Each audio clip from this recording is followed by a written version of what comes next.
Today I'm going to show you how to create a form through Google Apps. So to create a form such as this one that you can embed in your tutorial or in your website, you need to go ahead and sign in into your Google account. When you sign in into your Google account, you can click on Drive or just Google Drive, and this appears. If you haven't created any forms, it's probably going to be blank. And to create a new form, you go ahead and click the create button here. There's different, you can create documents, presentations, spreadsheets, drawings, but today we're going to create a form.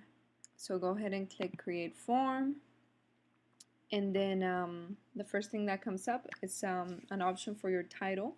So let's go ahead and put this as I don't know, let's say I'm teaching about birds today. Okay, so let's say it's birds. You go ahead and choose a background. Oh, this one, bluebirds, nice. I'm going to choose that one. Click OK.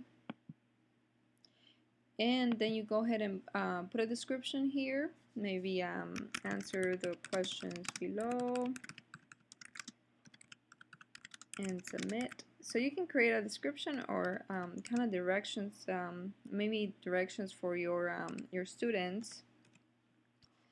And then you can start creating the questions. So the questions can be multiple choice, paragraph text, which is for requires longer answers, text, which is for 1 or 2 word answers, check boxes. Let's say you have different periods and you want them to click on period 1, 2, 3, or 4.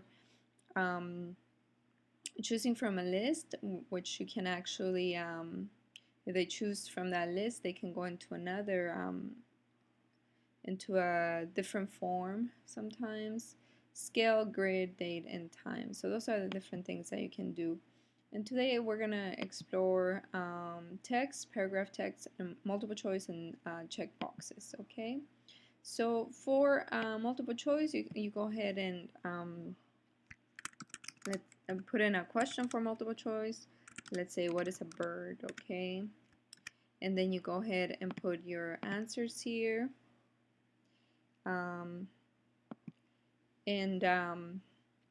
You can add as many as you want. Okay, and then they just click on the answer.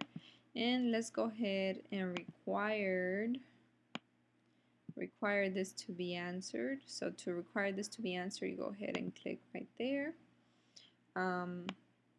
You don't have the ability to put which one is the correct answer here, so when they submit, you're just gonna have to see if they submitted the right thing or not.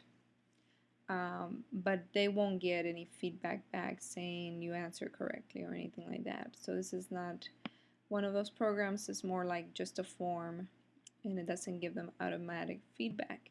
We'll talk later about how to give feedback later on.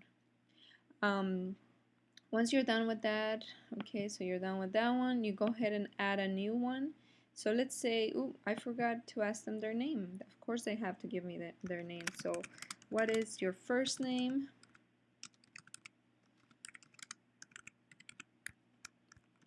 And notice I chose text, but I can change it if I wanted. But text is fine because all I need is a one-word answer. What is their name? And require that to be answered. Then maybe what is your last name, right? So what is your last name, and require that one too. Click done when you're done with that one, and then add as many more as you want. Maybe a paragraph text now where I require them to answer long response. Okay, so or an open-ended question where I want them to have a longer answer. So let's say my question is, what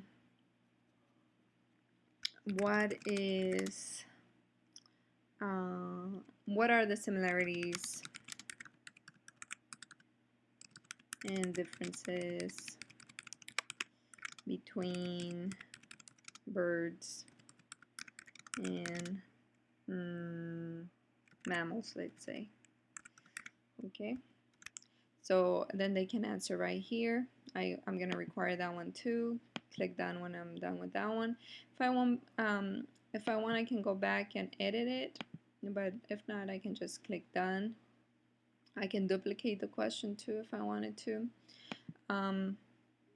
Lastly, maybe you have different periods, so maybe you want to have some checkboxes.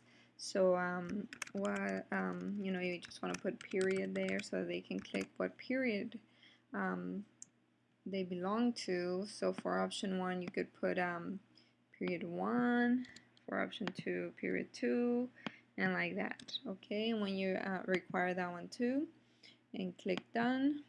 So, and let's say you didn't put them in the right order, you can change the order. So right here I forgot to ask them their name first, so I'm gonna move it to the top, first name, then I want to know their last name, then maybe I want to know their period, so I go ahead and move this one after the last name. I want to know their period, and then I can ask the rest of the questions after that. What is a bird, and what are the similarities and differences between birds and mammals?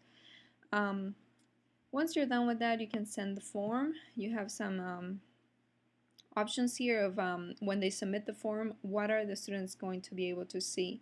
So your response has been recorded, or thank you.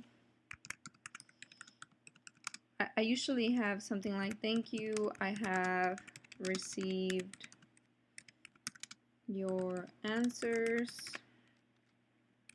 because they kind of want confirmation that they didn't do that they did it correctly and that you have received their answers. So that's usually what I put. And then you can show link to submit another response. So if you wanted them to resubmit, you could do that. You can publish and show a link to the results of this form. So you can publish it, and then they can also see how others responded. And you can also allow them to edit responses after submitting. It's up to you. Usually I just go ahead and show link to submit another response, and then I tell them don't submit anymore. You're gonna see the blank form, but I don't want you to submit anymore because I don't want to have so many submissions until after I give them feedback. After I give them feedback, then they can resubmit. And you go ahead and send form. That means it's saved, and you can link it as a URL. So as a link on your website, you can embed it. So if you embed it, then it will look like what I showed you before. If you embed it, it will look like this, something like this. But it all depends on what background you use. So let's say I want that one. I go ahead and copy the embed code, and then I go to my this one is for I'm using Sophia Learning. I click on HTML, then I can go ahead and copy paste the embed code. I can put a title here, a description, but right now I'm just gonna do it pretty fast. I can change the height and the width, but first let me preview and see how it looks. So it looks good, but the students will have to scroll down if they want to see the rest. So maybe I want to change the height. Okay, let's do 1200. Okay, that's better because then they can see the whole thing without having to scroll down.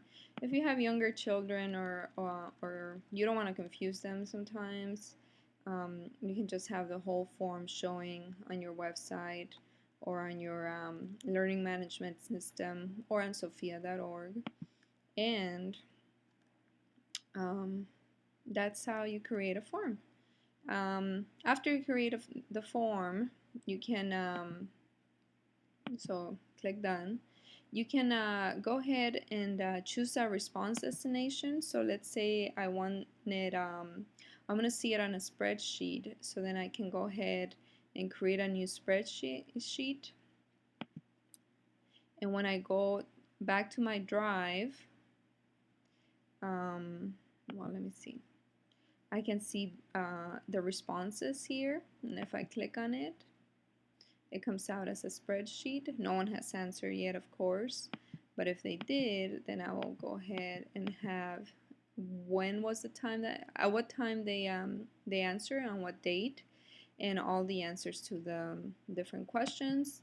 And I can have right here, usually I leave this column for the grade and this one for feedback, so that when I meet with the students or when I answer them back through Edmodo, or through, whichever way you have of communicating with your students, you can have a record of what feedback you gave them, or you can take notes of what feedback you're going to give them in the future when you get to communicate with them.